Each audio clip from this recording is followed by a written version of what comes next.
Welcome to RetroLogic. I am Sam Wagers, here with Shannon Eno and John Cummins, as always. And this week we're going to be talking about the 3D Mario games, because believe it or not, we have not done a show on 3D Mario games, which is hard to believe on episode 144. But here we are. It's overdue. But that's the topic for tonight. But before we get into that, what's everybody been playing? John, you've been playing every game, all the games. Yeah, I've been on a streak. I found some time to play some games here lately, but I did manage over the last week to play through both Mario Galaxy 1 and 2. Not to 100% completion or anything, but I definitely made it to credits. So I've kind of got this fresh on my mind to talk about for this show. And of course, I can always talk Mario 64, and that will be burned in my brain for eternity. Yeah, I've been able to play a bit more recently. Kind of found a better balance between that and research and school stuff. But yeah, I actually just yesterday finished Armored Core Project Phantasma on stream. Not a very long game. I think I spent more time going through the arena than I did the missions. There's only 16 missions total in the game, and a couple of those are branching. So you go back and do them after you roll credits. So I rolled credits and then saw I had only 3 more to do. So I wrapped that up. That's 100%, and you can still import that save into the last PS1 game. So I'll be doing that when I play Master of Arena. There you go. Which should be pretty fun. I also made some good progress in Zack and Wiki. So I think I have a little bit more. That game was getting frustrating. Maybe I'll give the full breakdown on that when I finish it. I'm close enough to the end that I will finish it because I only have 5 treasures to go. I think there's a final stage or a final world after you get all the treasures. But in total, finishing the game should only take me another 2.5 hours, I think. So if there was more of it left, I might quit. But at this point, it's I will You're invested. I will play it. There was some real motion control problems Shenanigans in one stage in particular, as well as just a couple stages that I soft locked the solution out, which just felt bad. So my stock in Zack and Wiki has gone down a bit, but I do intend to finish it. It'll be worth talking about then. And I've also been playing Mega Man Star Force on the collection, which has kind of been more enjoyable than I expected. There's always that disappointment that it is a downgrade. And when I say downgrade, it's largely because the battle system is a simplification of Battle Network. That it just feels like something was lost, something was taken away in moving to the DS. But I think getting over that, there's still some fun to be had.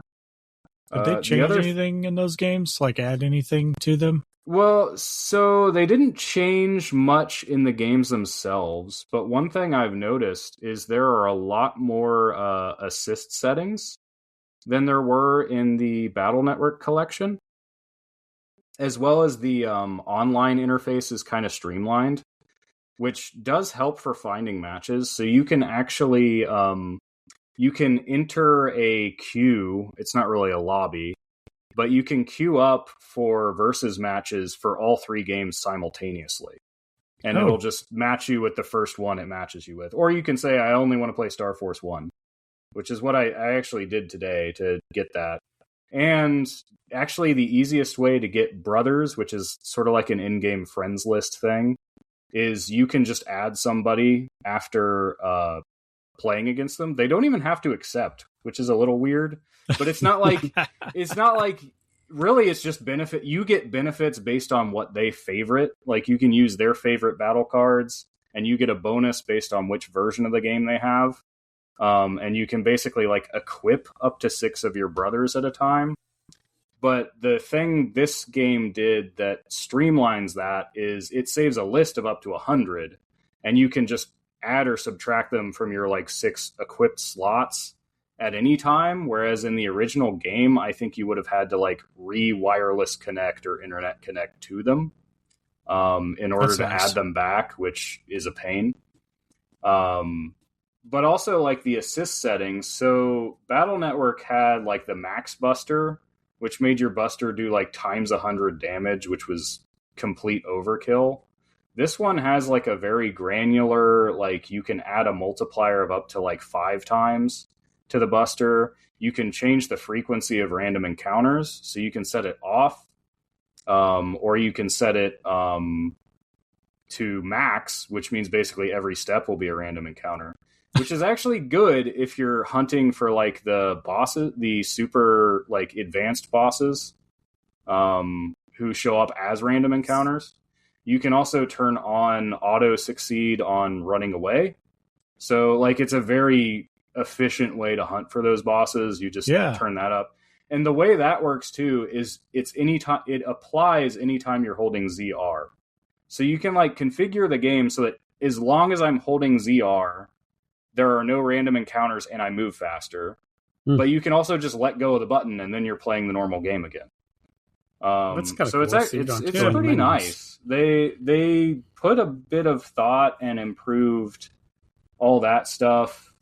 You can also increase money rewards from enemies, which is really good because I don't know if the later games get better, but Star Force 1 is like very grindy, annoying with how much it expects you to grind for money specifically. But yeah, I mean, I'm enjoying a little bit more than expected, but the game will never not be a downgrade from Battle Network in my eyes. But I think getting over that it's enjoyable enough. If I could peel myself away from Peglin, I plan to play some Battle Network at some point. I did buy the Battle Network 5. I will pull you in. I have a soft spot for Battle Network 5, actually. I would still say 3 is the best. It came with a chip? Yeah, inside the box. For the PET toy? Yes. Oh, interesting. And it's still in the package like it's new. Because that toy only released in Japan. Huh. I don't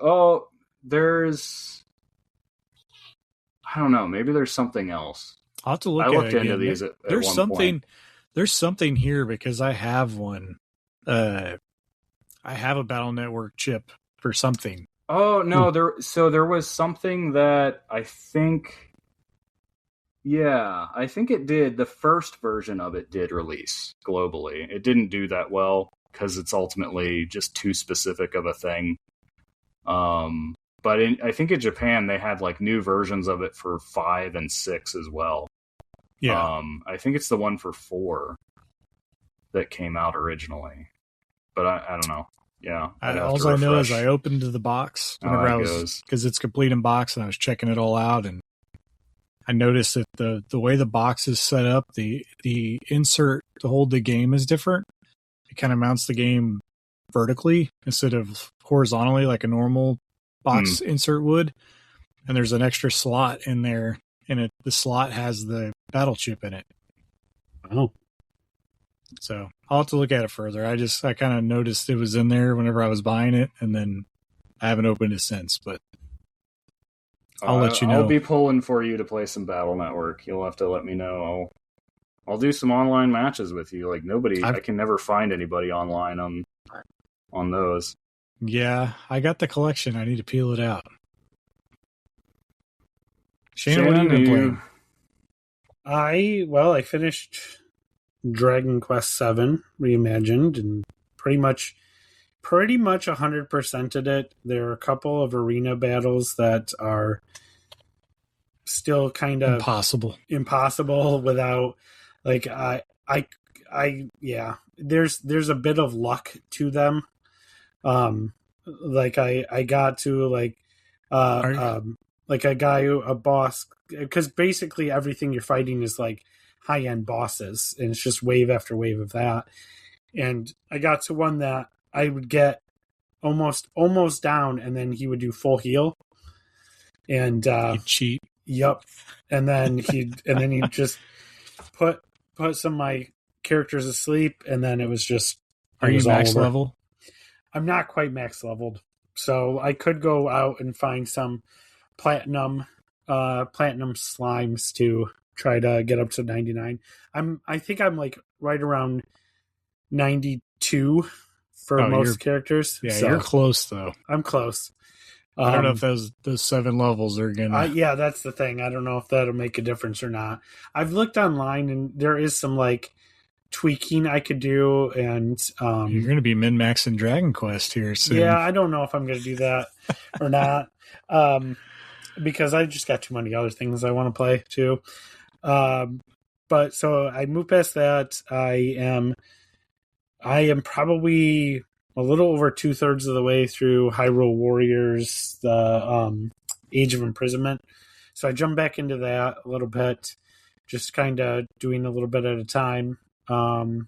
I could just blow through the main story just to finish that, but I usually, in between each of the main missions, I usually try to do as many of the other stuff. Does this one have as many side missions as the Age of Calamity did? Yeah, it's you would pretty do similar. One and like 5 more would pop up. Yeah, it's pretty similar, and then like, you can restore the lands, and so then like, you can level up how the people feel about you, kind of thing, and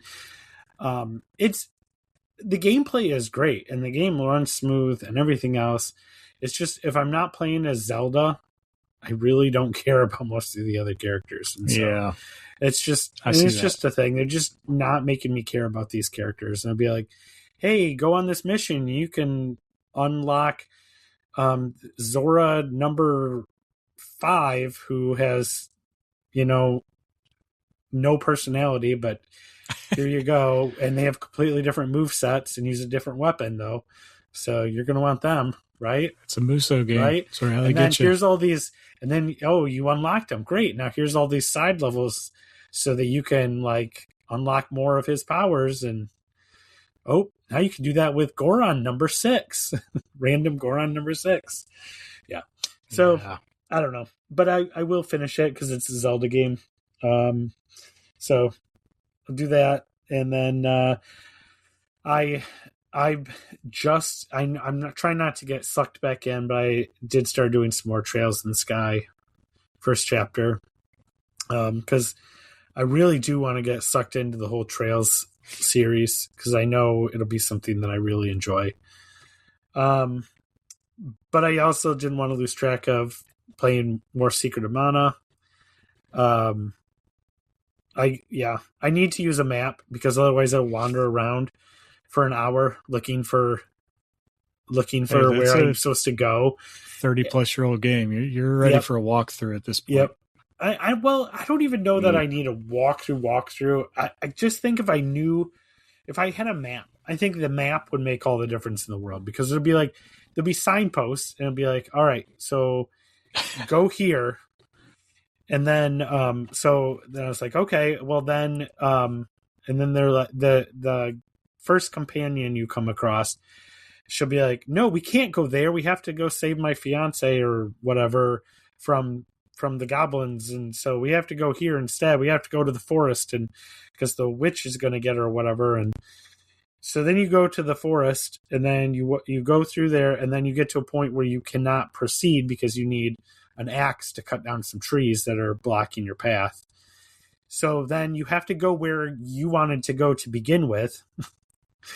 And that's to find the dwarfs, and it'll be, so these signposts will be like, just, it's south of here. Well, I wandered around a path looking for hidden entrances to caves and stuff for quite a while.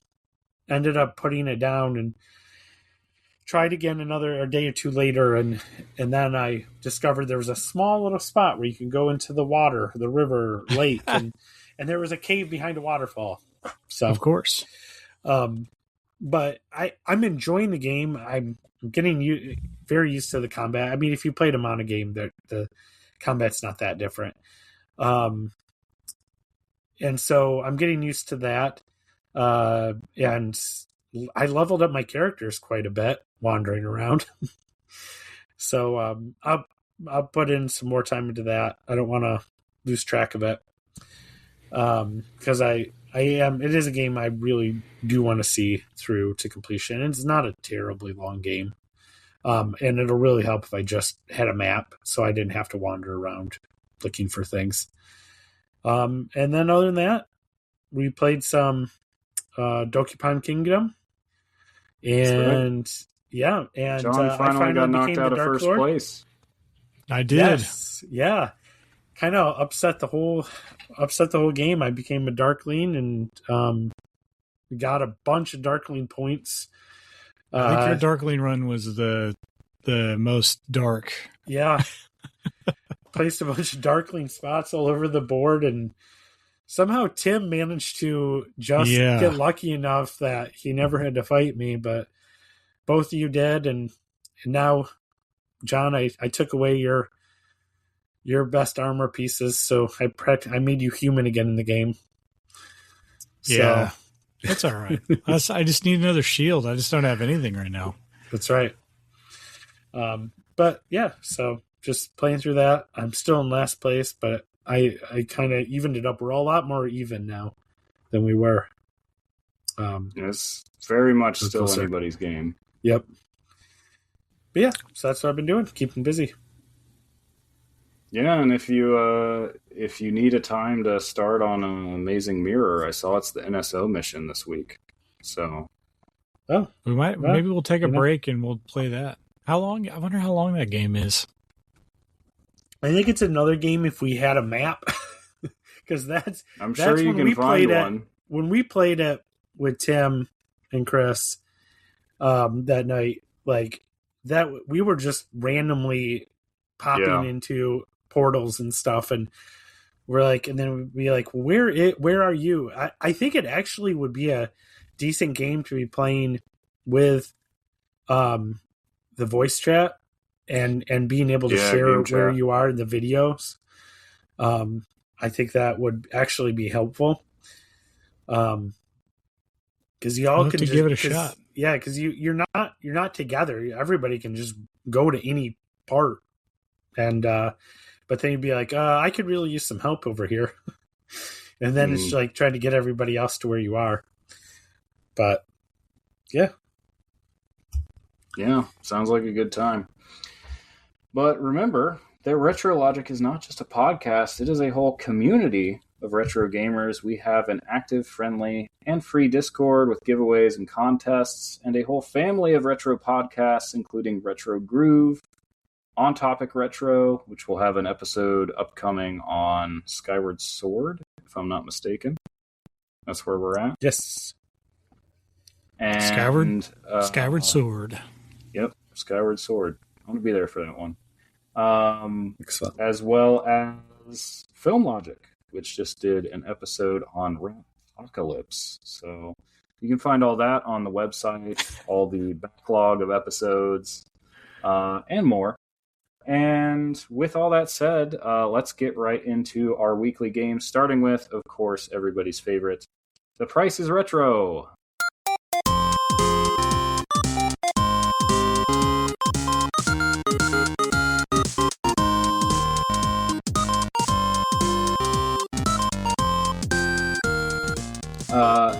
We are going to list off 4 or 5 games, and everyone will guess on how much the lot is worth in total. Whoever is closest to the actual value wins the round. Everyone has a list. Everyone guesses on each other's list. And at the end, the player that wins the most rounds wins the episode. But watch out for our trio, the robot, Deus Guess Machina, who averages all the guesses together for his own, the Dinosaur, Leonard, who adds up original retail cost, and the Ghost, Poltergeist, who just guesses 300 every time and probably has the best success rate out of all of them. Yeah, especially recently. These can't escape the Ghost. I am afraid of a ghost and its poltergeist. With all that said, Shannon, do you want to go first? Let's do it. All right. Tonight, we're going to continue my classics series. And the system we're doing is the Game Boy Advance. So I've got 5 Game Boy Advance games here. And they are all complete in box. So let's find out how much that cardboard is worth. Too much. Especially for Game Boy Advance. Game Boy Advance, yep. All right. The first one is Mario and Luigi Superstar Saga. The second one is Metroid Fusion. Third one is Advance Wars. Number 4 is Castlevania Aria of Sorrow. And the last one is Legend of Zelda Minish Cap. So 5, some of the best, most celebrated games on the system. Who's going first, me or Me? You? Oh, I'll go first. You know, I always undersell the cardboard, but I feel like my guess is insanely high. But I'm just going to go with it. I got 710. All right. And John? I'm going to go 650. So, Sam, you're actually looking pretty good. Actual value is $768.57. I only slightly undersold the cardboard. Yeah. Well, I know a couple of those are kind of pricey, even loose. Yes, they are. Actually, almost all of these are pricey loose as well. So, Mario and Luigi Superstar Saga, $75. That's the cheapest of the bunch. Metroid Fusion, $158.51. Shoo. Yeah. Advance Wars, $99.84. Castlevania Aria of Sorrow, $209.50. My favorite Castlevania game. But the copy I had of it is a repro. I didn't even know that at the time. And the last one, Minish Cap, Legend of Zelda Minish Cap, $225.72. I wish I had the cardboard for that one, but I was only fortunate enough to pick that game up just loose. I didn't realize Minish Cap was that much. I had, I think I had Metroid higher and Minish Cap lower. Yeah, I mean, they're not too far off, but yeah. Minish Cap, I mean, even loose Minish Cap is, and Castlevania are both quite high. Mm-hmm. Yeah, they've fluctuated a little bit here and there, but they're still pretty high. Yeah. I guess NSO releases do not really affect some games. If you went with Zero Mission, I would have known exactly how much it is because I just bought it. But I did not. You remembered. I remembered that you just did that one. All Sam, right, you going next? Yeah, I'll go next. I've got a very simple list with a very obvious theme. These are all going to be complete, which is not how I usually list things out. But, mix it up. I've got, first off, Missile Command for the Atari 2600. Followed by Space Command for the ZX Spectrum. Star Fox Command for the Nintendo DS.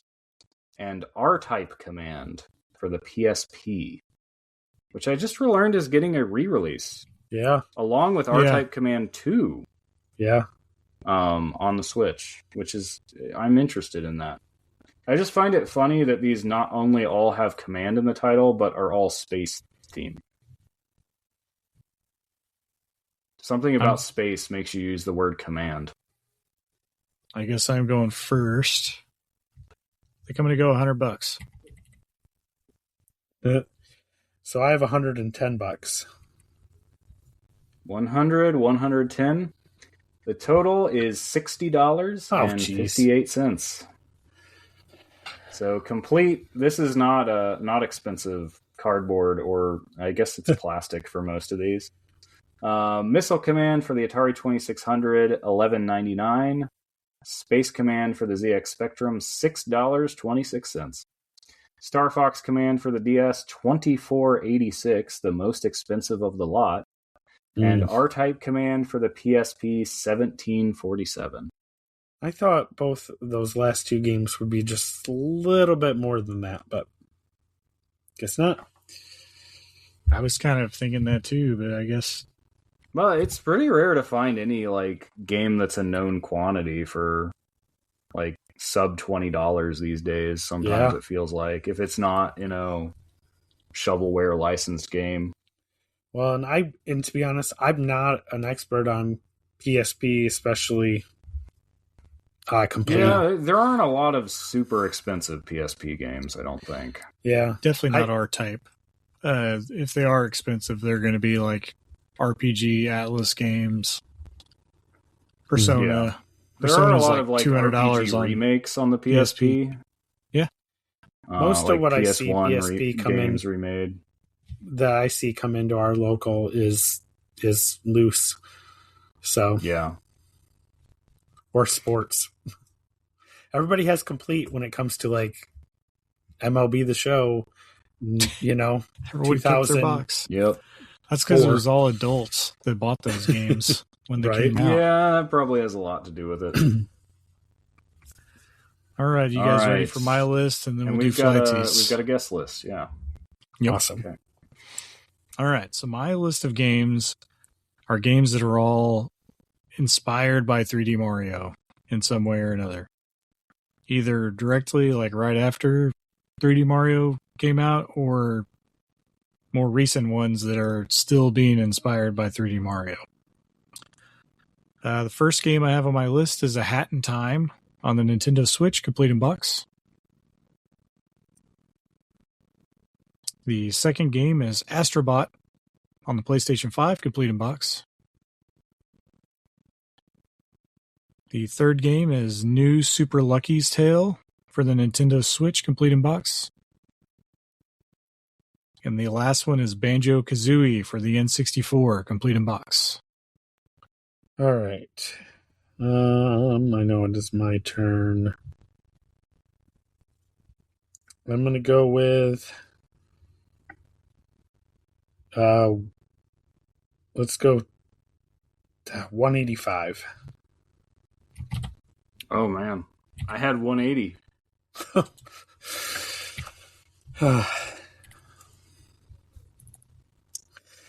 Okay. The total of my lot is $200.05. Ooh. We weren't far off, but I think Shannon takes it. Shannon did take it. I was worried that the Dino was going to get it because it was guessing 240.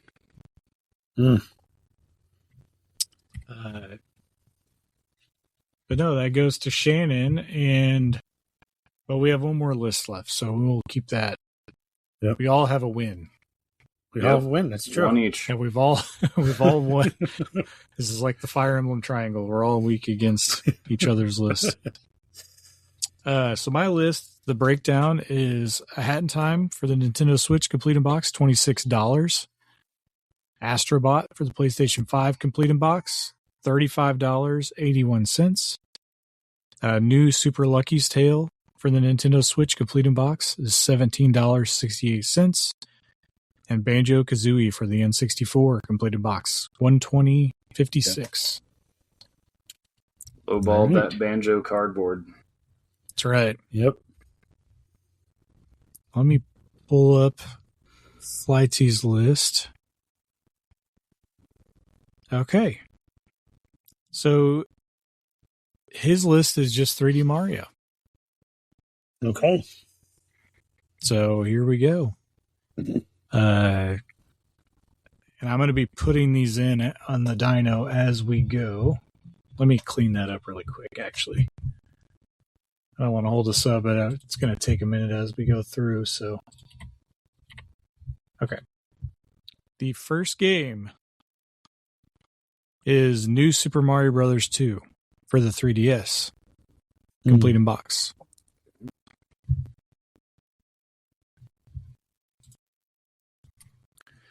The second game is Mario Clash for the Virtual Boy, complete in box.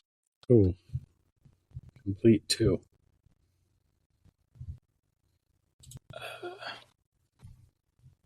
Okay.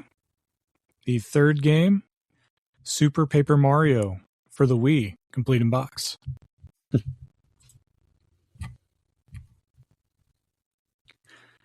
The fourth game is Mario Kart Live Home Circuit, the Mario set for the Switch, complete in box, because there is a Mario and a Luigi. Yeah. I have no... Oh, man. So let me do some quick math here. I guess I don't know who guesses first on this one. Anybody just want to volunteer? I'll just volunteer. I'll take it. I'm sitting at 355 right now. Okay.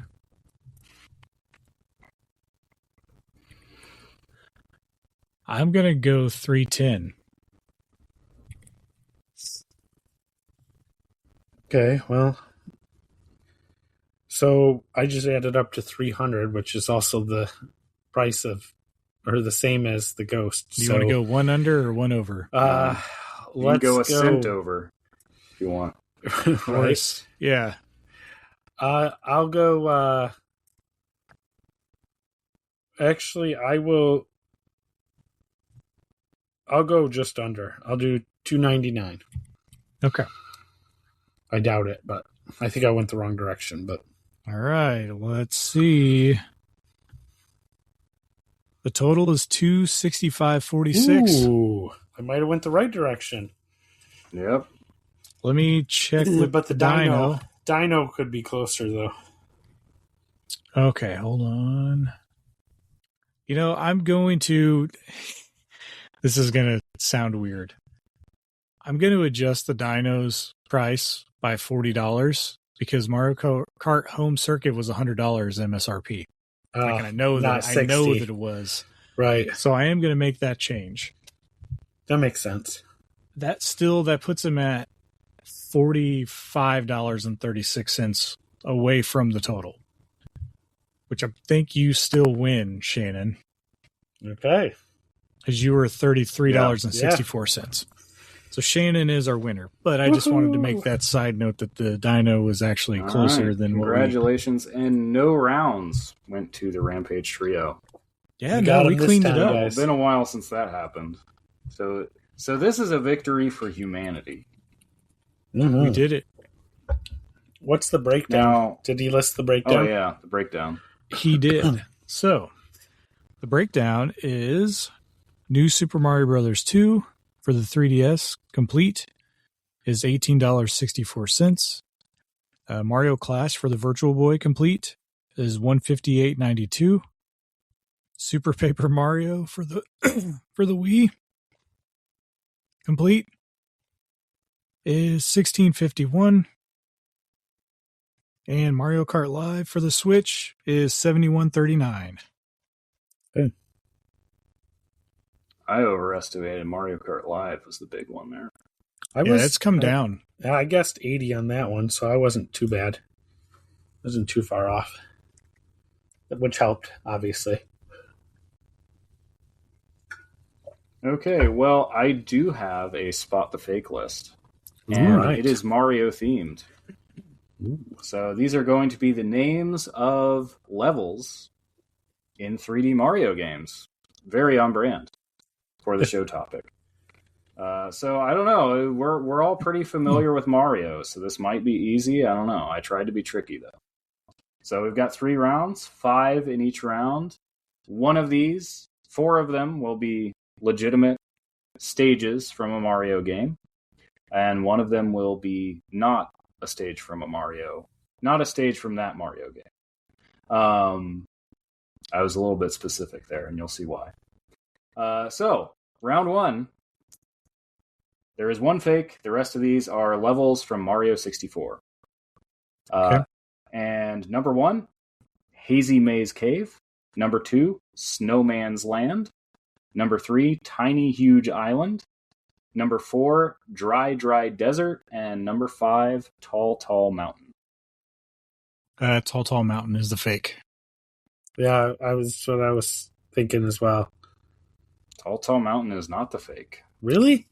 Dry, Dry Desert is the fake. So the reason I said from a 3D Mario game is that Dry, Dry Desert is a location in the first Paper Mario. Oh, gosh. But you're probably thinking of Shifting Sands Land.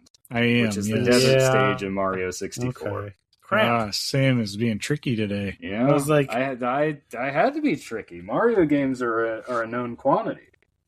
Yeah, well played. I kind of picked all the ones that are kind of hard to remember the names of, as well. I was wondering if 64 would be a little too easy because there aren't that many stages. But well, apparently, you got us.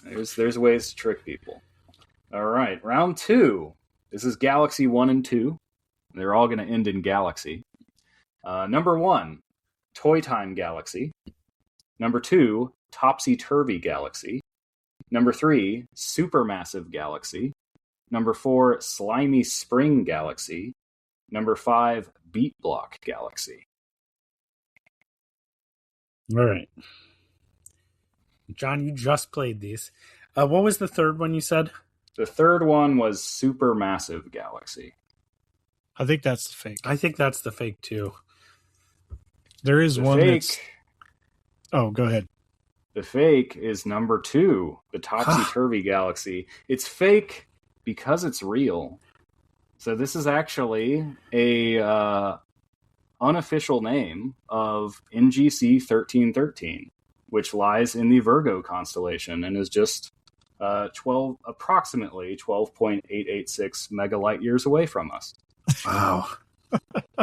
Wow. But it's funny because it sounds like a level in Mario Galaxy. It really does. I swear there was a Topsy-Turvy, but obviously not. I was thinking you were playing. I know there's a one where everything's big. I didn't know if maybe it was like a different name than Massive. Massive just doesn't seem like it fits in Mario. That's what I found. I mean, I looked these up, so that's what I found. Yeah. Supermassive Galaxy. All right, round 3. Mario 3D World.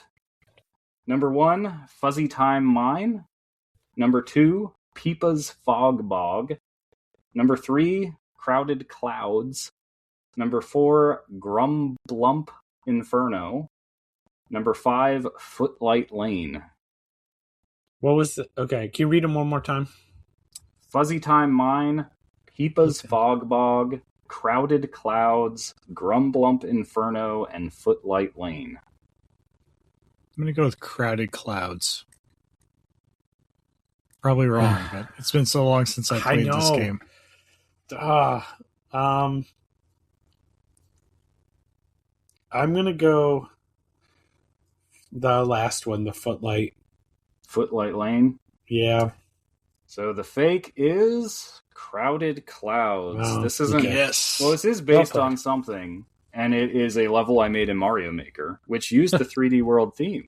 And I was always kind of proud of that name. I just like the way it sounds. Because it had a lot of the floating cloud platforms, and they had bullies on them that pushed you off. I recognize some of the names to those. Like, I remember that first one. I remembered... You did kind of give one away because you didn't say it right. Yeah, I was that like, one, I was like, I doubt he's not going to be able to pronounce right away the fake one that he created. Yeah, and it sounded familiar to me too. But yeah, I had to like double take what it was. Grumblump Inferno. I think was the one you're, yeah. So that is Mario Spot the Fake. I couldn't completely fool you, but you almost did. Best. Yeah, that was. It's funny is that the Mario 3D World is the one I got. Sinister with these. All right, do we have a trivia card for the week? Let me pull one out here. What do we get?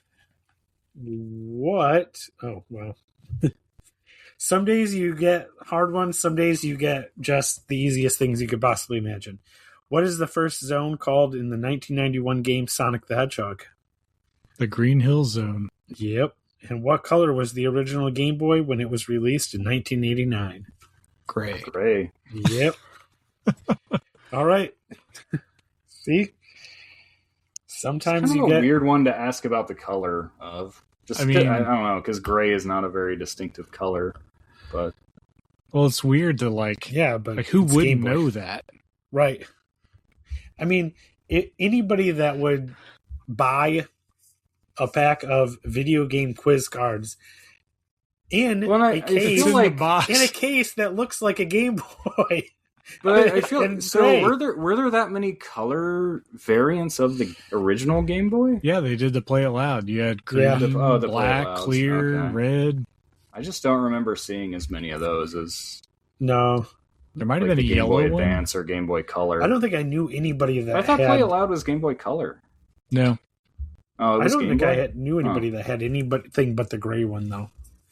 That's the thing. Like you either had a gray Game Boy or a Game Boy Color. I feel like. Yeah, well, I mean, the Play It Loud came out pretty late for Game Boy, so I think a lot of people, most of us probably would have had the gray one if we were older. But like you said, I was the weirdo who had a translucent Game Boy Pocket, so I don't know. I skipped the Game Boy Pocket totally. Yep, so me too. Went straight to color. I couldn't convince my parents that I needed a different Game Boy that didn't do anything different. In my case, it was, I think there was a good deal on the Game Boy Pocket, and they didn't want to buy a color for all three of us. So, but yeah, that is the games for the week. We will be back after a short break with our show topic, 3D Mario games, and your community couch input.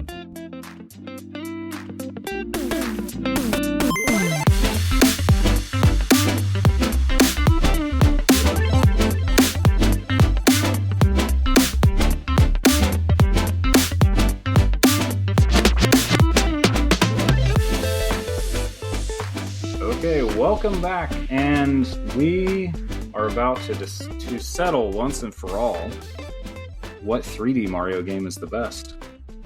I don't know if we just want to go through each of the... I mean, I've listed out the kind of core games here. You could include, obviously, stuff like the Virtual Boy or whatever. I did not in my initial Mario Clash. Mario Clash 3D. You can kind of give just kind of a quick take on each of these. I don't know if that's the way we want to go through it. I think that makes sense. Obviously, the baseline, Mario 64... Mario's first adventure in 3D, and really, I mean, landmark game just in terms of like 3D movement, 3D controls, how to do. I mean, there was a lot of really kind of incredible for being as early as it was when so many other games were struggling to accommodate 3D controls, 3D movement. Especially adapting existing series. We know a lot of series kind of struggled in that transition time. Some of them never made it. Yeah, like Mega Man. I mean, it sort of did, but sort of didn't. They didn't really. It wasn't the same. The Legends did get a sequel, though. So. Castlevania's tried 3D a few times. Yep. Well, it stuck with it for surprisingly long.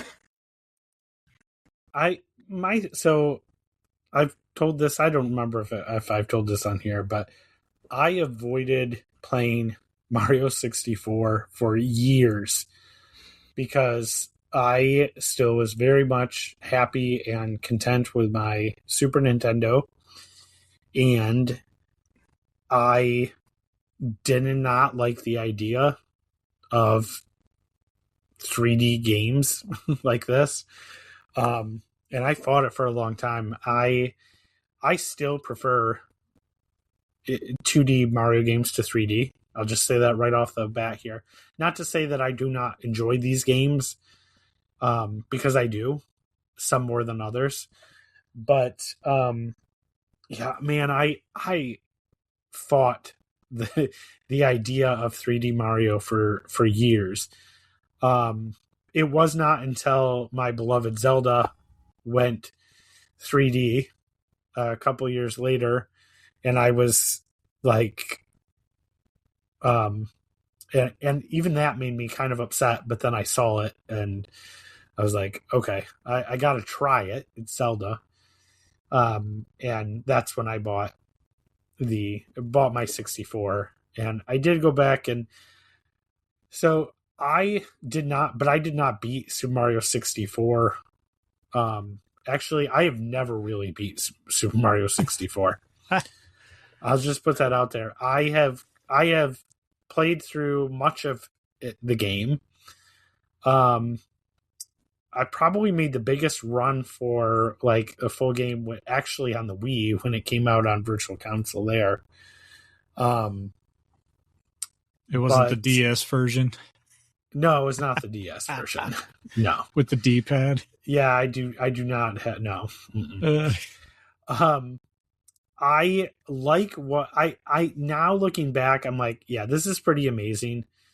But I think I waited so long to really try to do it that even by the time I got around to it, it already started feeling a little difficult with the camera. But the game is amazing for what it does. I'm not going to deny that. Just do not ask me to put on the flying cap and try to do anything with that. Did you never even try it? Like you never played it at a kiosk, or you didn't know anybody that had it? No. You just completely avoided it. I completely avoided it. And to be fair, so I was in the second part of high school when it came out. And so it really wasn't, I didn't really have the extra funds. You know, I was supported. My parents were like, no, you have a Super Nintendo, you don't need anything else. And unless you want to pay for it. And, you know, at that point I was getting into girls and everything else. And so it was like not really going to happen for a long time. So it was easy enough for me to do that. And I didn't really have any friends that really got a 64 right away. And I just walked right by the kiosks and stuff because, like I said, I almost thought, well, I'm kind of done with video games at that point because the idea of doing them in 3D, I don't know. I was a dumb kid. Well, and I mean, at that time, that's kind of a norm. You know, my brother kind of got out of video games and still, like today, doesn't really play video games. Once he hit the age of 18, you know, in the 90s, I think it was just kind of something that happened to a lot of people. Well, like I said, if it hadn't been for Zelda, who knows where it would have been, right? Like that's what pulled me back in. So, and like I think we have like three totally different perspectives because I don't know, Sam, you weren't super old in 96. No, I was pretty young. So I know I've brought this up on the show before. We had in my household multiple copies of the Super Mario 64 soundtrack circulating because I think it was Meyer Big Lots or something had like a surplus of them and they went on sale. And my mom bought a stack of them because every copy came with a year subscription to Nintendo Power. And that was how I got Nintendo Power as a kid. Was like when these ran out, that's when we stopped getting Nintendo Power because they didn't want to pay for just the subscription. And yeah, for a long time, this was like what I would listen to help me go to sleep because I was still at that age where like going to bed was kind of a struggle. And it's kind of a weird thing to fall asleep to, but I think the last track is the piano cover of Piranha Plant's Lullaby, so that helps. But I think right before that is like the Bowser boss battle music, so maybe not stuff that puts you to sleep. But, you know, that was, you know, part of my habit for a long time. I always liked 64, though. I think I did struggle with it, but that was like, I think at the age I was at when it came out, like, beating a video game was not the expectation. Like, it was like, no, games are just too hard. And playing a video game was you enjoy the first few levels, and then you hit a wall. You played a lot of Bomb Bomb Battlefield. A lot of Bomb Bomb Battlefield and Womp's Fortress. Pretty much everything in the first area. And I think really with 64 though, I don't think it's a super difficult game, but it was more just understanding where the stars were and how to reach them. There's a couple areas that are, I would say, difficult for, even more advanced Mario players sometimes. I can see what you're saying. And I think, like, for me, this was like the most incredible gaming moment that I can probably remember in my life. Because I was almost 11, I think, whenever Mario 64 came out. And I was just old enough to where, I kind of grew up with my brother who's 10 years old, almost 10 years older than me. So we had an Atari 2600 growing up. We didn't have an NES because my parents didn't want to buy an NES because we had the Atari. But I had a cousin that had an NES. So I grew up playing a lot of 8-bit console. Then my brother bought a Super Nintendo for himself and we shared a room, so I got to play it. And then, having all this experience growing up in 2D and then just all of a sudden Mario's 3D out of nowhere is really mind-blowing for an 11-year-old.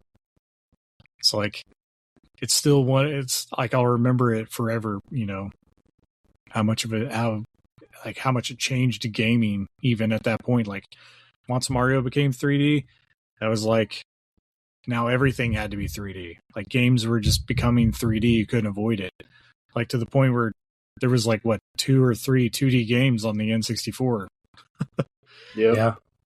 And I always kind of resented that, to be honest. Yeah, I think they definitely made a mistake. They should have transitioned a little bit more gracefully. Forcing everything to go 3D when it wasn't quite ready yet, I think, is a contributing factor to the downfall of the N64.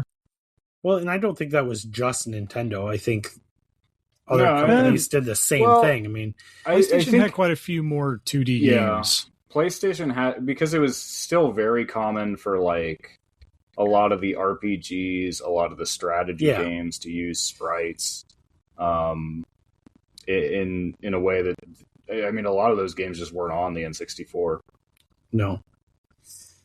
I mean, I think the architecture for the N64 really played to a 3D environment.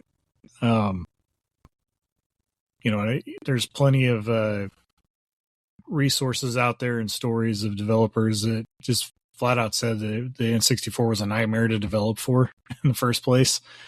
So I can only imagine trying to make everything in 3D. It was also the entrenched mindset of the industry too. Just by the time the N64 came out, I think that window when the PlayStation was out and the N64 wasn't, 2D games were a lot more acceptable. But I mean, that's one of those things that I think is a bad look in hindsight. But you can look at, people dogging on Castlevania Symphony of the Night in reviews for being a 2D game, basically, and nothing else. Mm-hmm. Yeah, and then that take didn't last very long. Well, I think that's because everybody saw, to Nintendo's credit, they saw Super Mario 64, and I mean, it was not really the very first 3D game in actuality, but it was really the first one that did it as well as it did. And one of the things that really stands out too is how fun it is to just control Mario. Oh, absolutely. A lot of effort was put in, and it sets the baseline. I don't think there's been adjustments made, but pretty much every 3D Mario since has been based on that movement. Yep. Yeah, that's the foundation. Here. Yeah, and it works so well that I think a lot of companies are like, well, this is how games are now. And so then everybody tried to transition. Well, not everybody, but a vast majority of games and series that were still going around, we have to make these 3D to make them, sell, for people to want to buy them after Mario 64. The thing I find interesting. I've heard a lot of people say 64 is not the best, or not, even to the point saying it's not really playable anymore. I have never felt that way. I have always enjoyed 64. In a lot of ways, I still prefer it to a number of these other games. That, I guess, is surprising. Playable. I think it really comes down to how much the camera bothers you. Right. And I think in practice, make no mistake, there are pain points where the inability to freely move the camera causes problems, but you can generally go through those quite quickly if you just don't stubbornly sit there and try to move the camera and complain about it. The game is designed around fixed camera angles, and it generally works within those boundaries. Yeah, I think quite well. 100%. I think it's the firmness of expectation people have that I should always be able to move the camera freely. That just, some people can't get over that, I suppose. Well, what did disappoint me was Mario Sunshine. I remember not liking it very much when it came out. Yeah. Mario Sunshine is another one I didn't play till much later. I just never had it. And when I got my GameCube, and so I did not play this till years later. And it's another one I haven't beat. I'll be honest with you. It's I don't think, again, I think Mario Sunshine, while certainly not my favorite Mario game by any stretch of the imagination, is still a very well-made game, and is probably better than a lot of other games out there. Some of the levels are a lot of fun, and I completely get what they were going for. And when you see somebody that really knows how to play around and use FLUDD to do some pretty cool things, like it's still a lot of fun to watch somebody that is an expert in this game play this game. Yeah, this is one that I haven't. This is the only one I think that I have not beat at least once. Which I think we're all making Dan very sad right now. I know. We know this is Dan's favorite. Yeah. I can feel Dan's disappointment in me across time and space as I speak. But and I don't know that I really ever changed my opinion on Sunshine. But I guess I've softened over the years, because I remember being quite disappointed playing it at the time, where I was expecting Mario 64. And it is a very different game from Mario 64. And I think this kind of hits on, I think, sort of the two sides of 3D Mario. What I call kind of the obstacle course design, and the more adventure game, open world type design. I think Sunshine is the first instance of that. In some ways, 64 has some of it, but it's the courses still have a pretty clear objective most of the time. They're not linear, but they're there's a designed path. Yeah, yes. There's a designed path, and the thing that is interesting about 64 in comparison to other games is that you can stumble across other stars along the way. You're typically not locked into one star at level select. There are a couple that I think you are. Like certain things change. Like I know, like that tower that appears at the top of Womp Fortress won't be there if you pick the first star, because then King Thwomp or King Womp will be there instead. Or the race with like there's some things that change. Yeah, the Koopa Troopa race. But for the most part, there is. So I find that interesting because it kind of balances these two things in a way I'm not sure they've really ever done since. Because Sunshine is very, like, it's less of an obstacle course and more of a like go find the thing or solve the problem. And that never landed with me. Well, I mean, yes, except for the levels where you're not allowed to use flood. I feel like is a little more of that obstacle. Which is odd. This is the thing I find people complain about the most in Sunshine. Those never bothered me. One of the other things that did bother me was actually flood itself. Specifically the jetpack mode. Because in a game that's about jumping, it always seemed really weird to me for like the majority of your airtime to be flying on a water jetpack instead of just based on your actual jump timing. And I think the idea of taking that away is good, except that I know these levels can be frustrating mostly because of like a lot of rotating things and just a lack of clarity as to when you're going to start sliding and when you can run across the surface and when you can't. But I think to me, I always saw them as almost like proof that as long as you have flood, you can't do like normal platforming. Yeah, it's kind of true.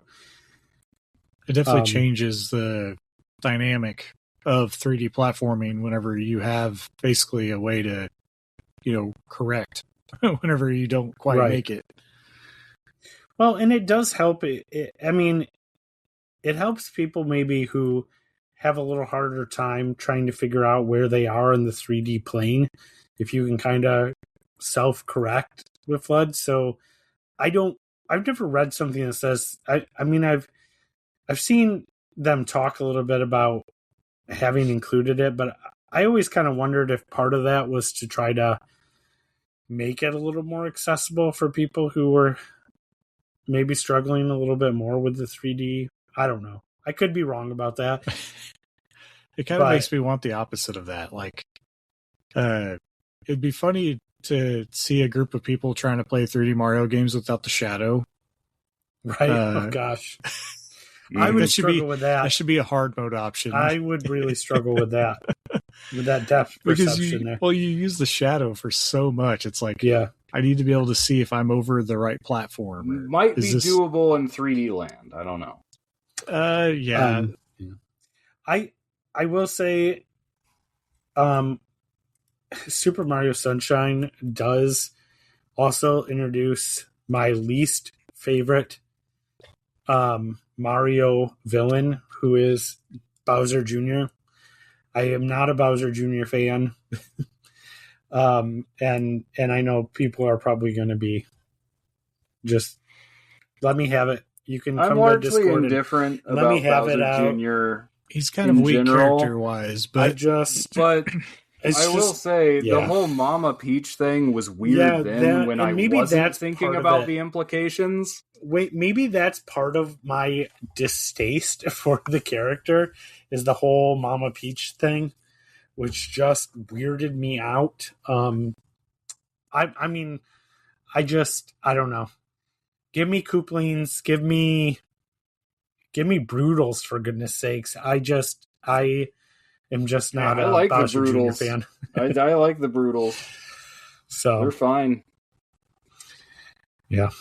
Yeah, I think a big part, what I've noticed for people who are fans of Sunshine, they do seem to put a lot of value on the aesthetic of Sunshine, on the vibe of Sunshine. It does have a cool vibe.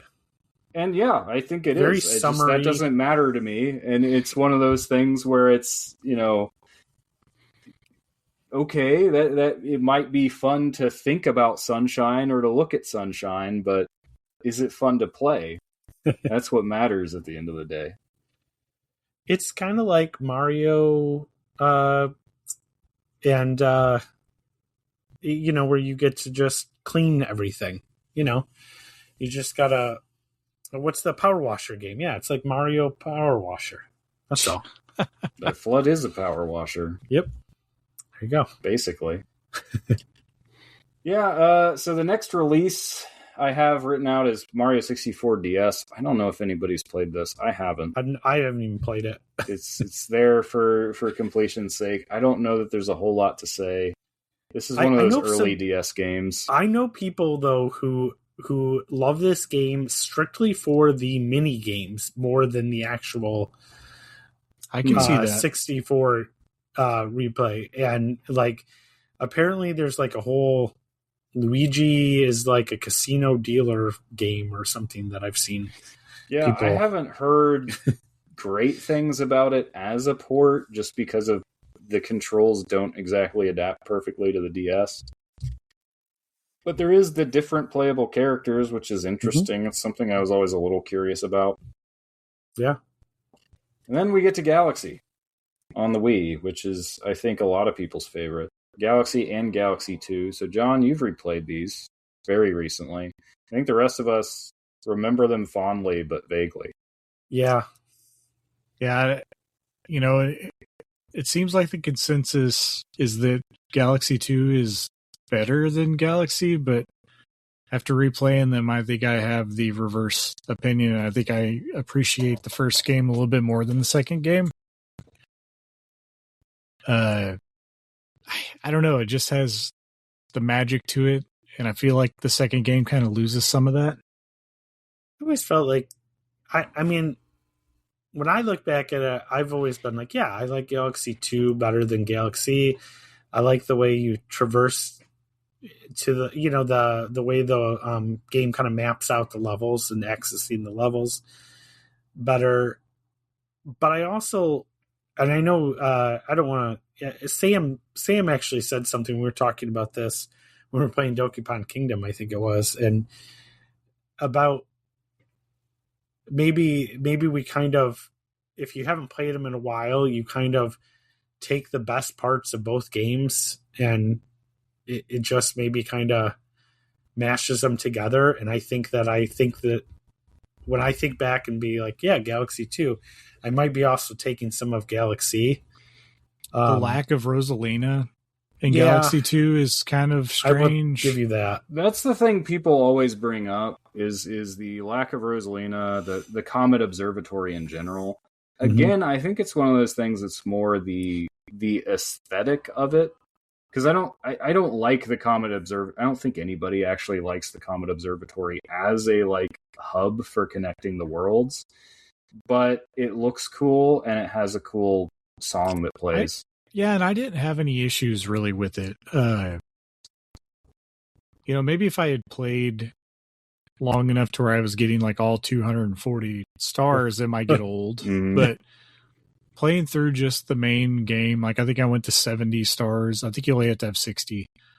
It was fine. I for the most part, I just stayed in each dome until I completed it and then went to the next one. So it really wasn't. The weird thing is, it's really just kind of a gateway, like as opposed to Peach's Castle in 64.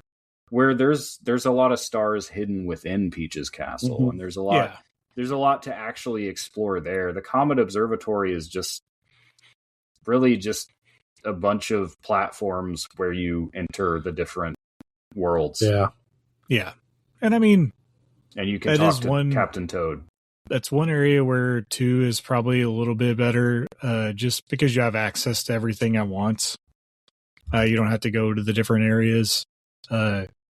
But I also didn't like just the genericness of the spaceship taking the form of Mario's face.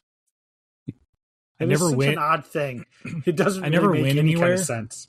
Like the whole thing just made me not want to do anything with it. Like I essentially played all of Galaxy 2 by just going straight to the ship's wheel to get to the levels. That's the only thing I did. And then every once in a while, when you get out of a level, the purple Luma, I can't even remember his name because he's not important. Lubba, whatever he is. Lubba's fine. People hate on Lubba too much. Sometimes he'll make you spawn at the bottom of the spaceship and you have to run back to the top. I really do like, and there's like different aspects where like you're collecting things, like characters from the worlds show up on the planet, on the spaceship. I mean, none of that really felt all that involved to me, and I never did really do anything with it. I enjoyed getting the storybook in the first game. Second game, I don't even think I read it. I was just going through the levels. Yeah, I do look fondly on these games, but I haven't really played. In fact, I have not played them since they came out on the Wii. I did complete these though, unlike the other ones we've talked about so far. But also, I'm not. If I had to say there's something that I'm not as fond of with these, I'm not a huge fan of how they handle some of the power-ups. I don't like the idea of the timed power-ups for like the fire flower and the ice flower. The ice flower one I can see it works in the it does, I don't remember if it's one or puzzle. two, but there's that like freeze flame galaxy or whatever it's called. That's a cool stage.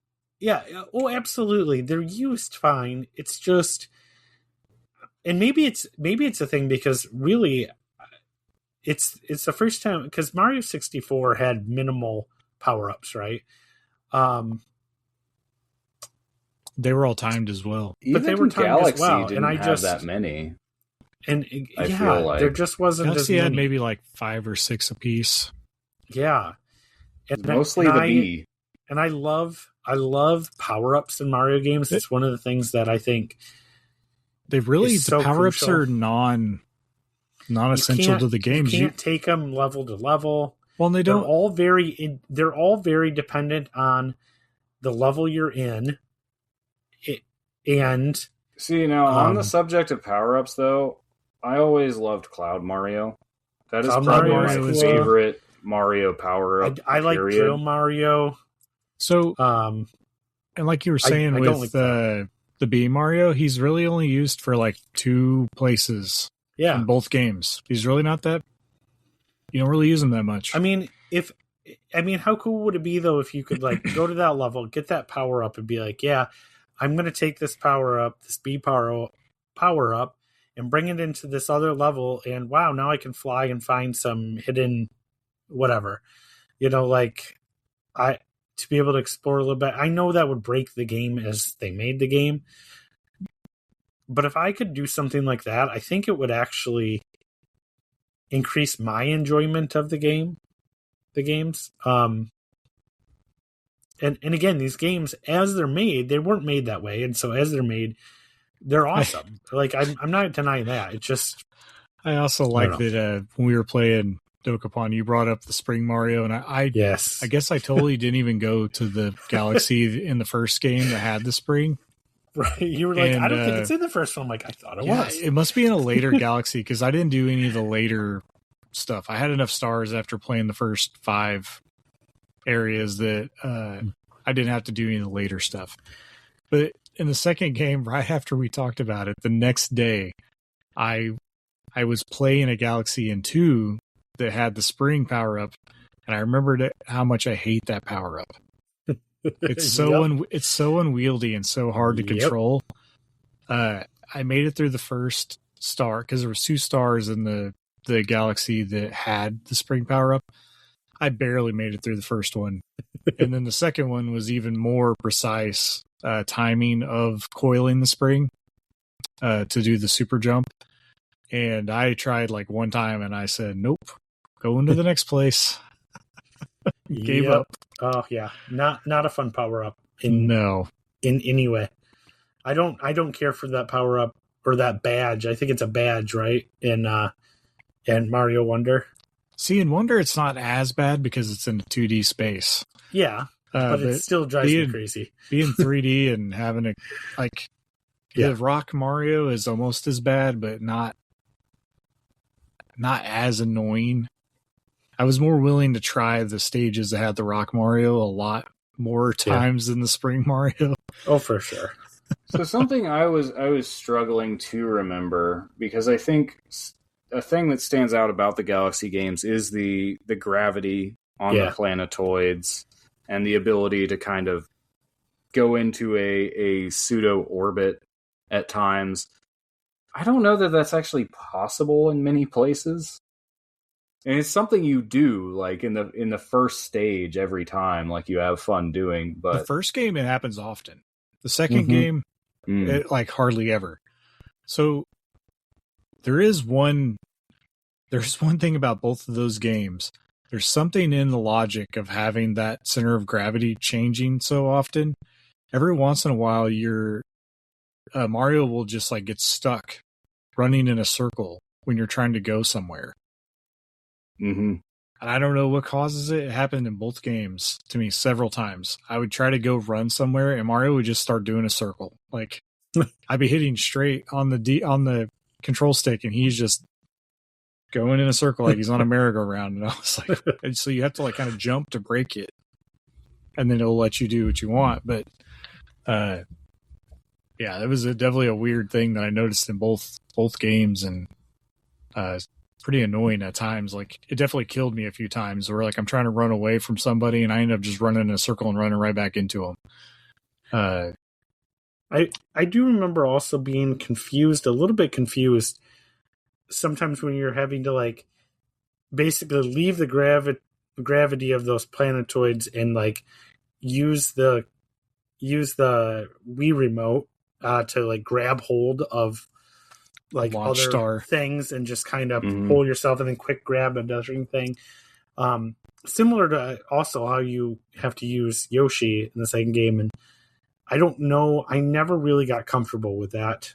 So Yoshi's is more annoying because you actually have to let the icon like wrap around it once before it'll actually latch on. So the timing, it becomes like a timing part. In those times where you have to like move quickly as Yoshi. Yes. Like when you eat the fruit and you gotta go fast. And yeah. I got talked about with you guys.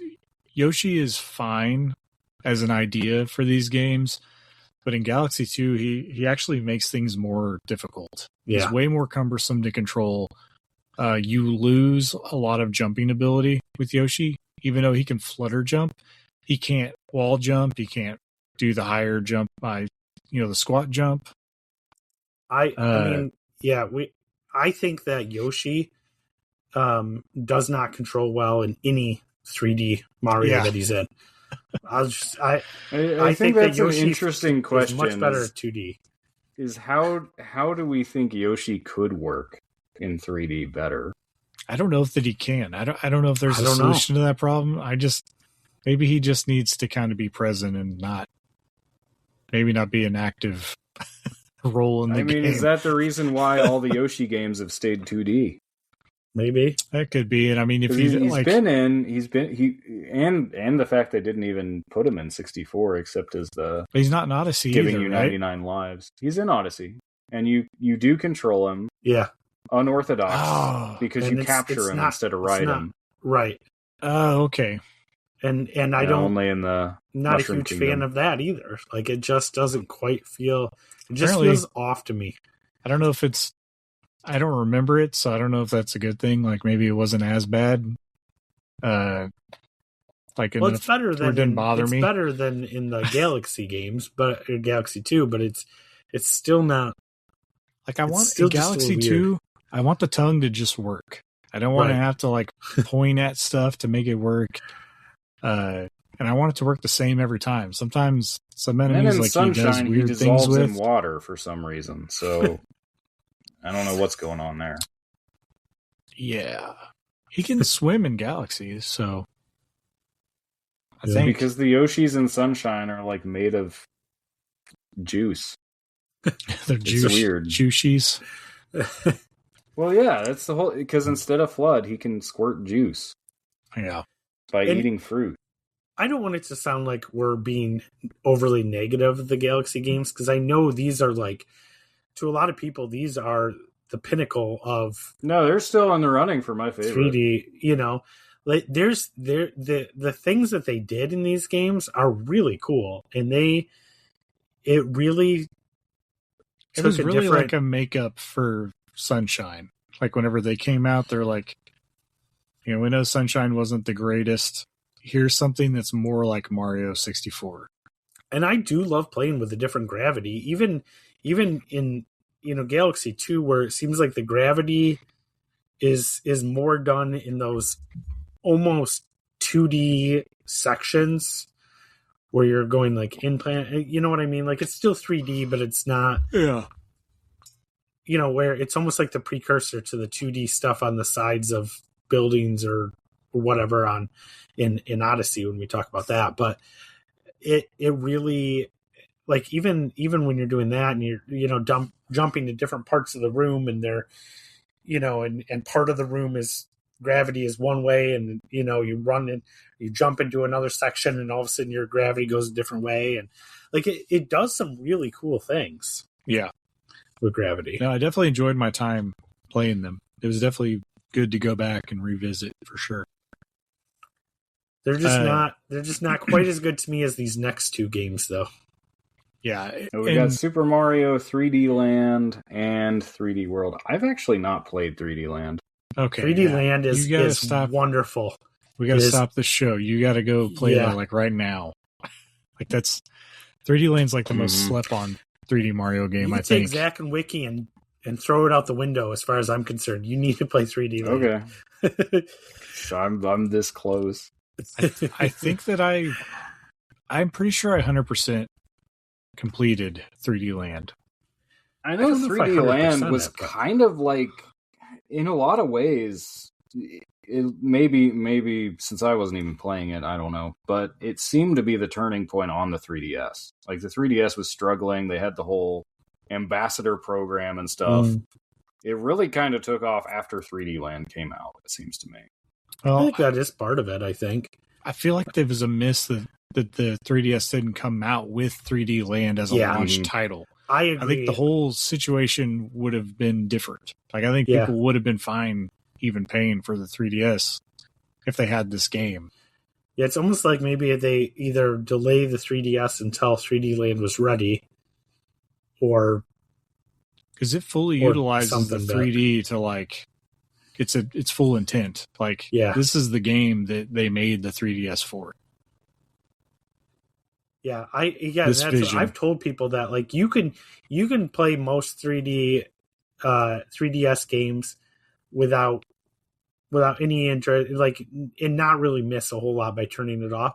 But I always say the two games that I would not want to give up 3D for are 3D Land and Link Between Worlds. Like the 3D in both of those games is so well done that I wouldn't want to give that up. But going back to 3D Land, I think these are some of the best 3D levels. In 3D World, I put in with that some of the best 3D levels, and I think it's because they simplified things a little bit. It's basically like taking 2D Mario.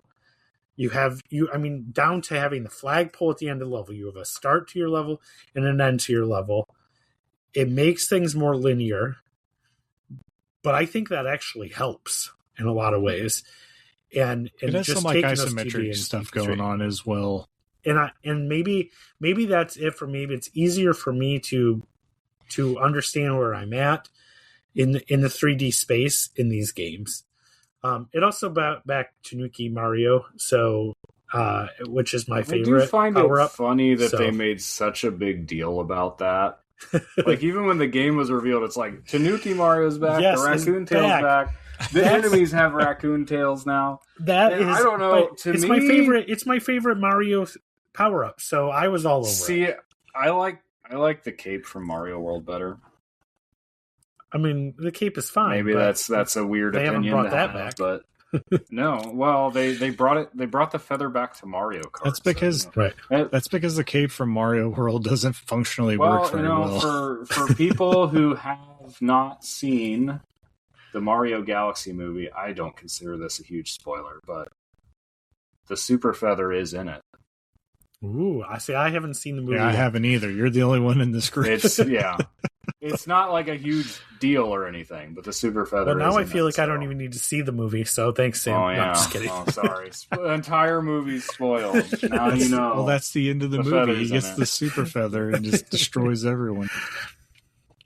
Yeah, but 3D Land, 3D World, awesome. Like definitely these are the ones that I enjoy 3D Mario, like traditional 3D Mario, because these are not like what I would consider traditional, like kind of what Shannon was explaining. They're more of a blend of both. I enjoy doing the exploring and things on the traditional 3D Mario, but there's something about 3D Land and 3D World that like I 100% of these games. Like I wanted to experience all of it. Yep. Or with the other ones, I usually get my fill by the time I get to the amount of stars needed to finish the game. Yep. So I'll be honest, 3D World, I love Land too. I need to do another playthrough of Land. But 3D World is the Mario, the 3D Mario I say is my favorite. But they're both like right up there. Man, I wouldn't mind them just taking the 3D Land levels and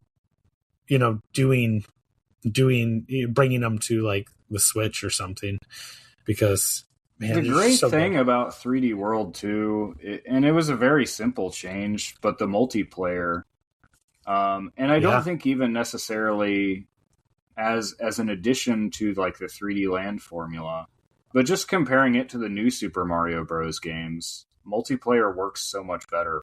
Oh, it does. 3D 100%. World than it does in the new Super Mario Bros. Games, even in Wonder. Just because you don't have to run past each other or on top of each other. You have that crowded extra room to breathe because you have an extra dimension to move in. 100%. It also gave us Captain Toad. Yep. Which is cool. Which is awesome. Yeah, I think 3D World and 3D Land both are kind of like the opposite end of that like obstacle course spectrum from like Sunshine and Odyssey. And to me, it's not even so much a question of linearity. You could call it linearity.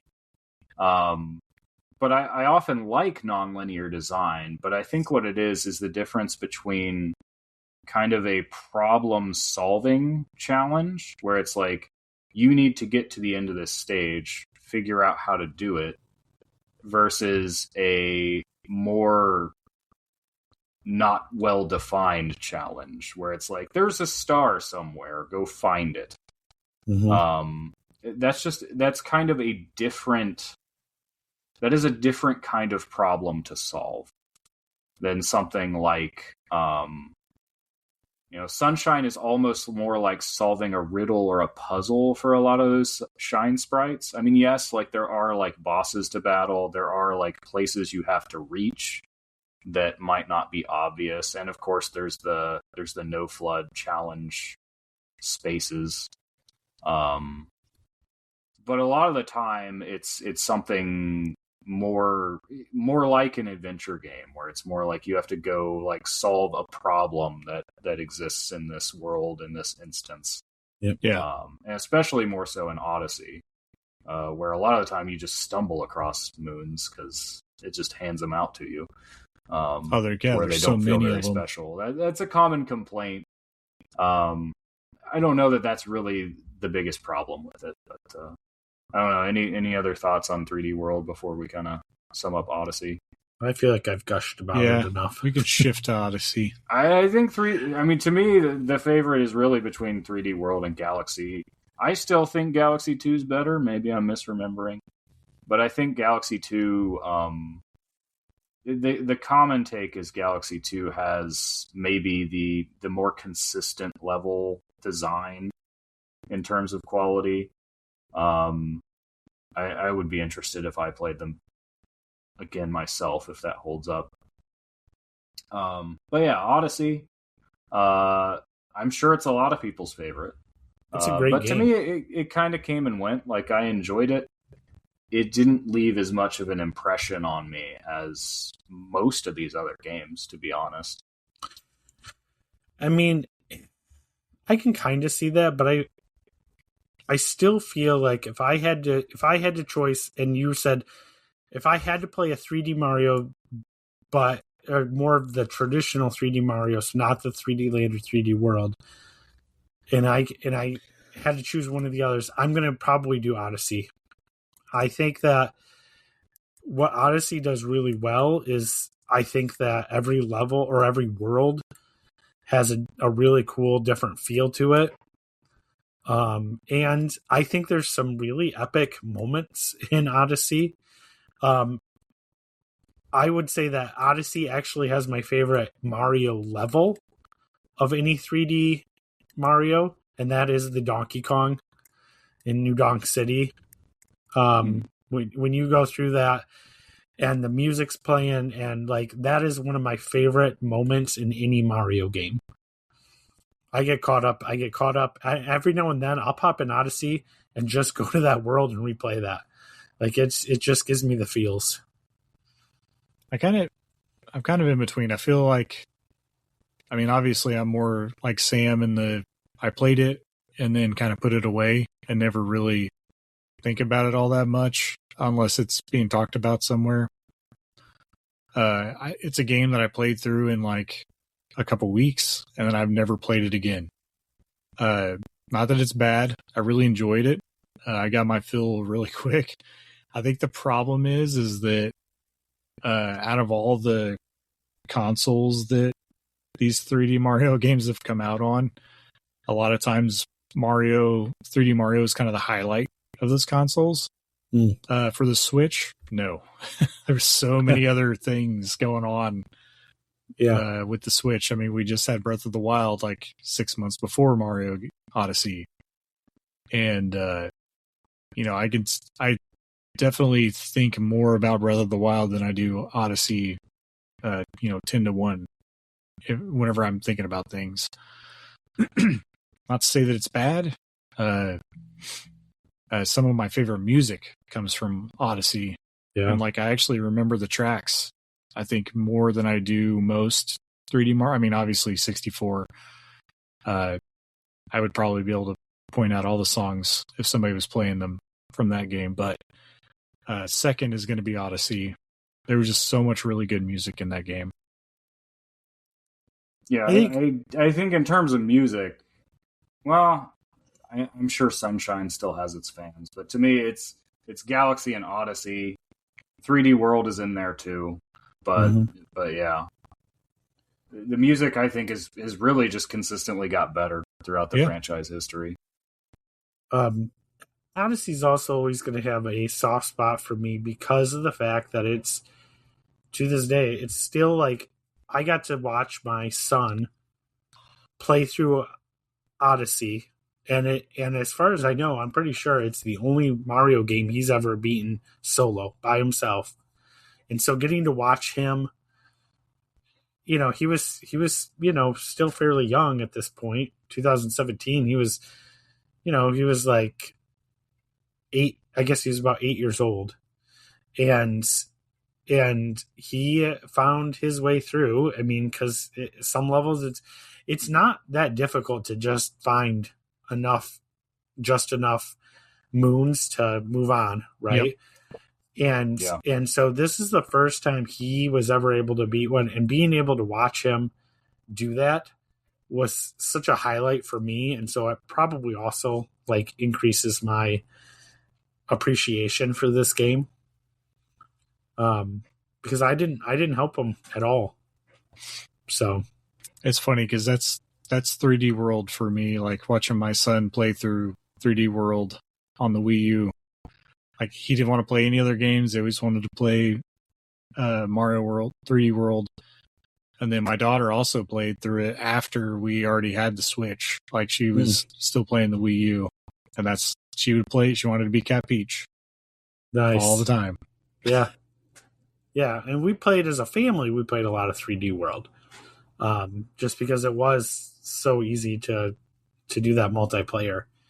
But yeah, for solo, that was the first time my son did it. So yeah. Let's see. Did you guys get all the moons? That was something I never did. I got enough to unlock Dark Side of the Moon, and then I considered myself done with the game. That's all I did too. I got all the ones that to the point where the only way to get further is if you just buy them them. Yeah. Yeah. I was like, at that point, I this don't is think not I got fun that anymore. far.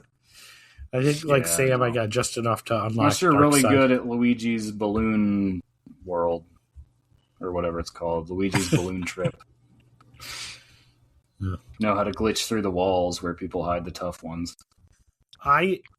Just because talking about power-ups, I can appreciate what they did in Odyssey for, instead of traditional power-ups, you basically take control of these different creatures. The whole idea of taking over somebody's body aside, and the philosophical and ethical dilemmas there aside, I think this was actually a very creative way of providing a really rich diversity of power-ups, and still, like, being able to take control of, like, the Fire Brothers and Hammer Brothers and the Ice, like, you get a lot of the same power-ups that you would see in 2D Marios, and then also many other things, and just make it so that you could capture these enemies and use their abilities. I think worked pretty well. Yeah, to me anyway. Yeah, it's certainly not a game lacking in variety in so many ways. So the last one I just want to touch on, even though it's not a full independent game, is Bowser's Fury from Super Mario 3D World plus Bowser's Fury, which is just a strange release that they just appended this re-release of 3D World with a entirely new Mario game that's pretty substantial. I suppose if it was a standalone release, it would be confusing or disappointing. It's like a 5-hour jaunt. I think what's interesting is, at the time, I think a lot of people saw this as like a testing ground for the next 3D Mario, and then here we are 5 years later, and that never materialized. Yeah. And I think in hindsight, it makes sense, because I think what they did here really, I don't think could have worked for a full game of the scale we would expect from, the successor to Mario Odyssey, so to speak. I think if they did the same thing with this, like, kind of floating islands with their own, they're Shine Sprites again, right? They're Shine Sprites. They brought Shine those Sprites. Back. Bowser Jr.'s back. Quite a bit of sunshine in his DNA, oddly. Yeah. But the interesting thing from my perspective, I think this is the closest they get to the kind of, like, obstacle course versus open world spectrum as they've been since 64. Yeah. Because I think it kind of strikes that balance where there is this exploration element, but within that there's very clear courses with a definitive goal where you're generally climbing up and moving past obstacles to reach the end. And that's kind of, to me, that's the sweet spot, really. 3D World is great, but I do like having some of that element there. But I like having more of the clear obstacle course kind of design. I would like to see more of this. I don't know how you do it the exact way they structured this world. I think if it was too large, it would get annoying to navigate. To where if you tried to make like a 30-hour game built this way, I don't think this would be the way to do it. So I think it really does make sense for what they did with it here, and that's probably why it is what it is. What if this was the hub, and you almost had the Mario 64, jumping into different areas through something like this as a hub, but it still had plenty to do in that hub. Like, I think that would be a big part of it here too was the interaction with when Bowser wakes up. Right. And like he can destroy things and he shoots fireballs at you and things. Right. Yeah. I don't know. I mean I would be very interested to see, and I think that if anybody could figure out how to make something like that work and expand on it, it is Nintendo. So I mean, we don't really know. I mean, we have no idea what the next 3D Mario is going to look like, feel like. It could be, they could go any of these ways or something completely different that we would expect, right? So, I don't know. It is going to be interesting. Or was the next 3D Mario actually just DK Bonanza? Because I'm pretty sure that was the Odyssey team that was working on it. I don't know if that was ever confirmed. I think we did get confirmation. It was confirmed. Yeah. DK Bonanza is such a great game, but I didn't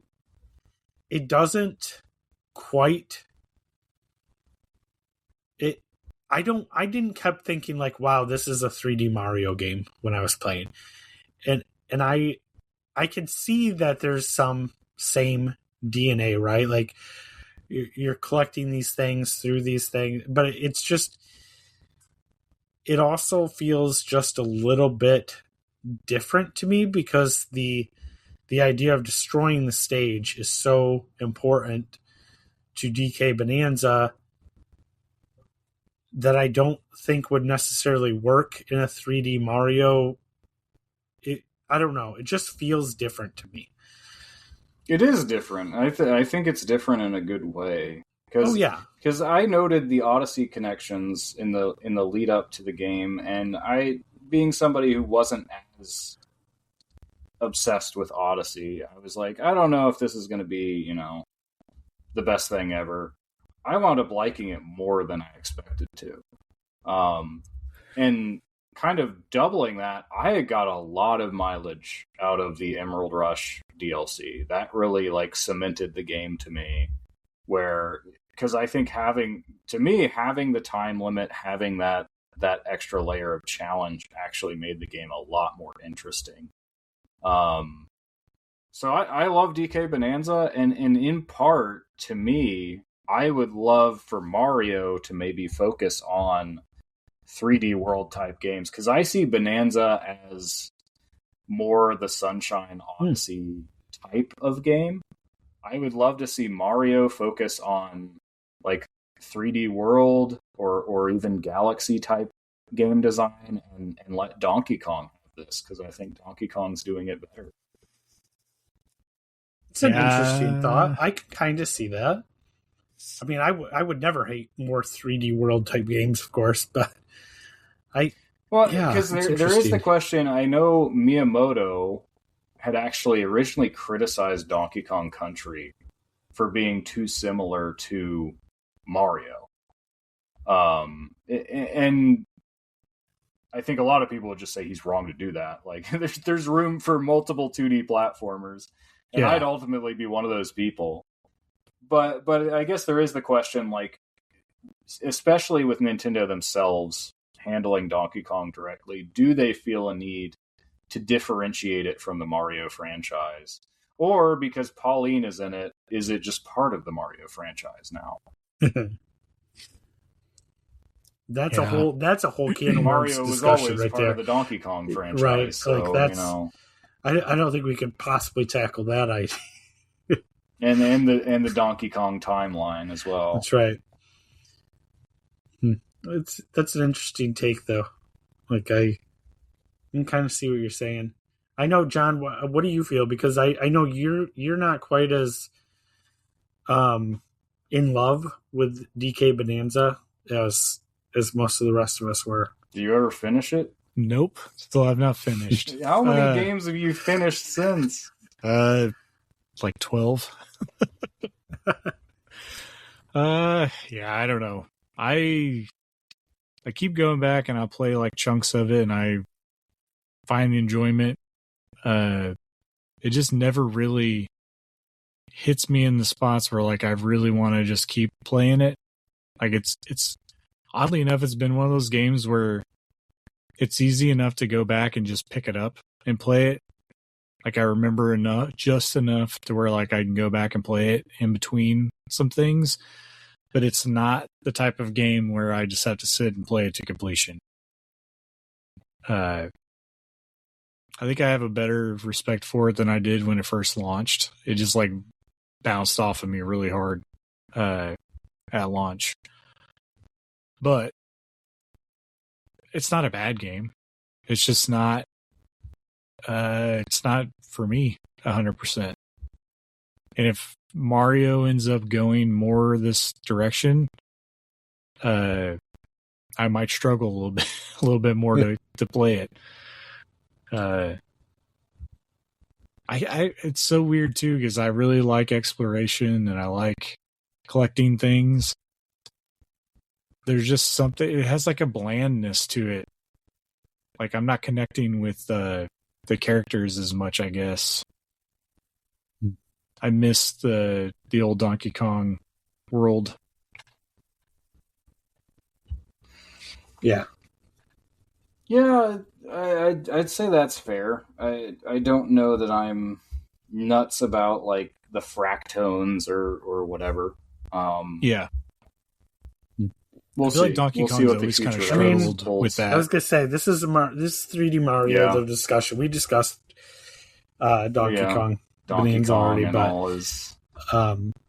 But yeah, I mean, it is a good question. Like, because it does have a lot of the same DNA, but to me, it scratches a very different kind of itch. Like, it's a very, there's the same, you could definitely tell it's the same team in my opinion, but it feels different enough that it doesn't feel samey to me.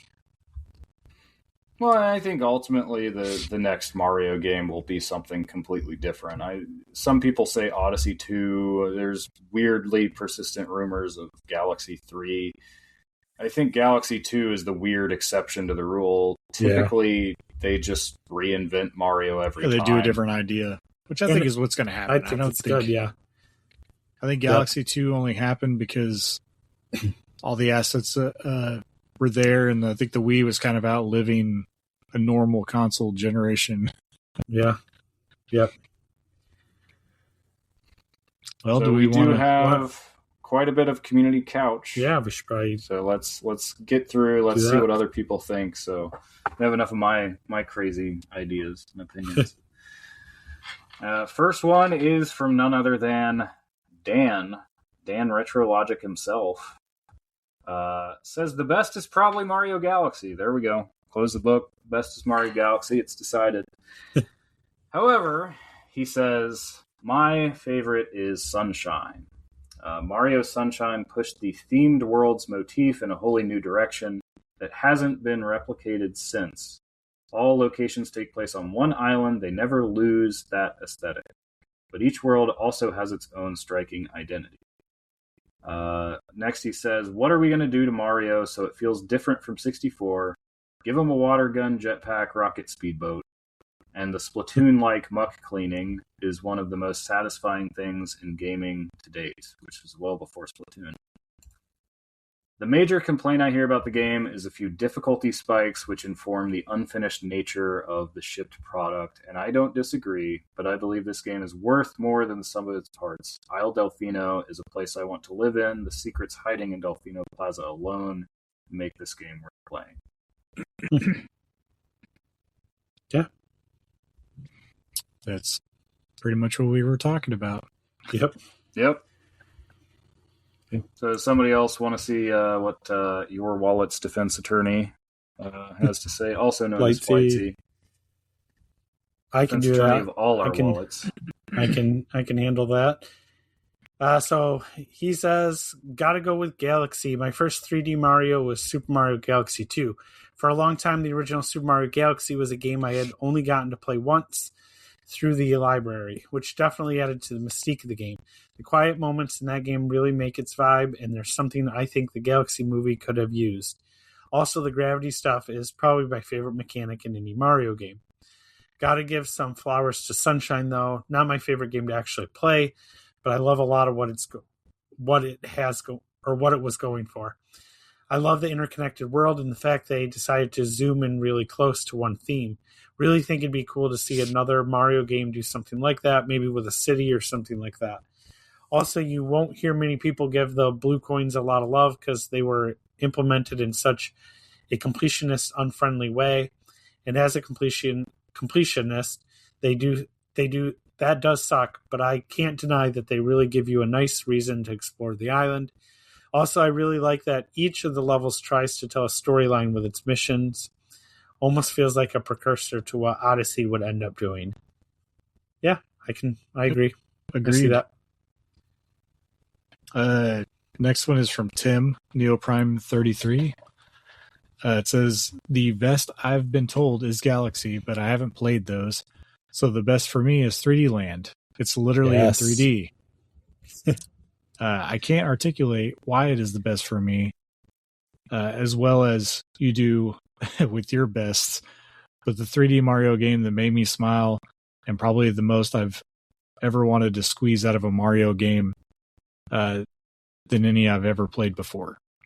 Maybe it's the best for me because it is the gateway drug for other 3D Marios. It eases me away from 2D Marios. Yeah. Although I do support Mario Sunshine pick, I loved playing that game on the GameCube. It was so different, and I didn't care that Mario went 3D.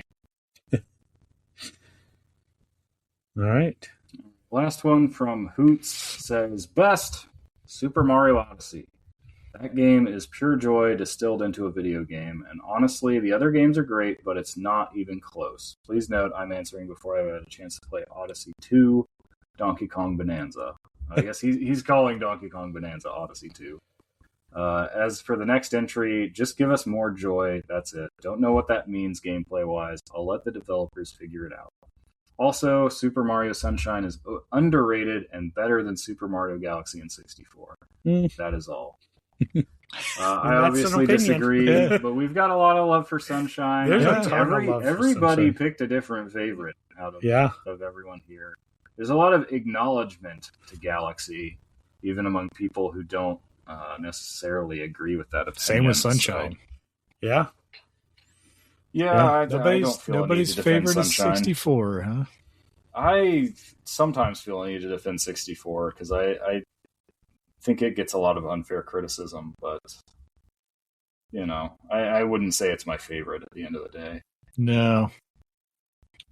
It's it's definitely nostalgia filled for sure. Like I still remember so many things about that game.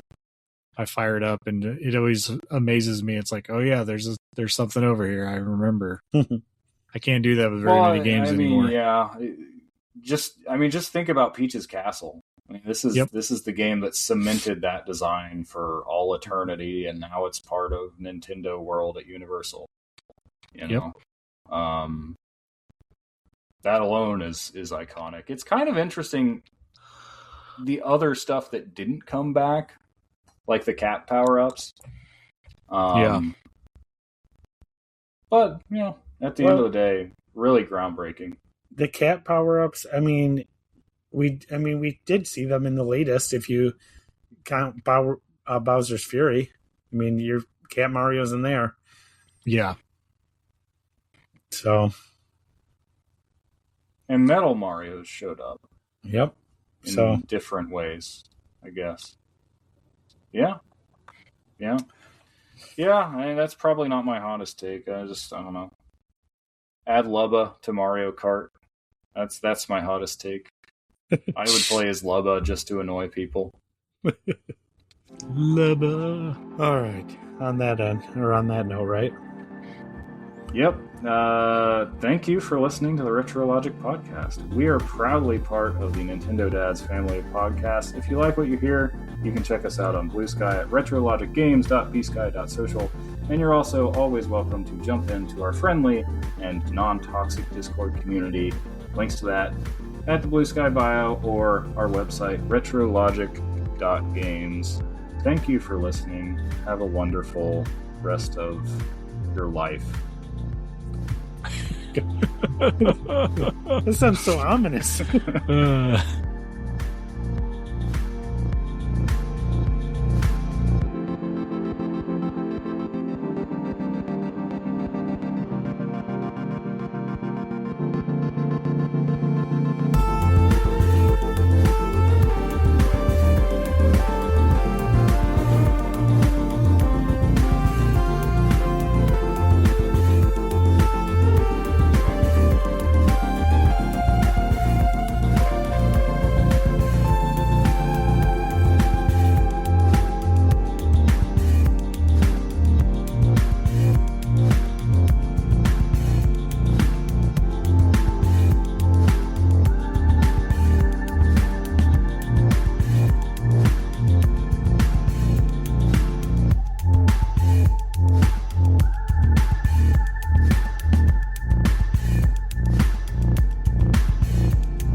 Man, I don't mind if like you were like, I really don't feel like it tonight, guys. I'd be like, all right, I can do it. Yeah, I don't know. I don't know that I could do the hosting anymore. Is the thing. We have of course, Dan always said he was going to write a new intro and never did. So, I don't know. I just got to make your own. You can do whatever you want. Yeah, make up my own right now. You can become Talking Flower, RetroGroove, or Leonard the Dinosaur, or you can just say right? Characters. You can say hello, hello, the encore. Yeah. Okay. Well, I just welcome to sorry. Okay. We're already recording, man. This is all in the show now. This is the intro now. No. Okay. Let me gather myself.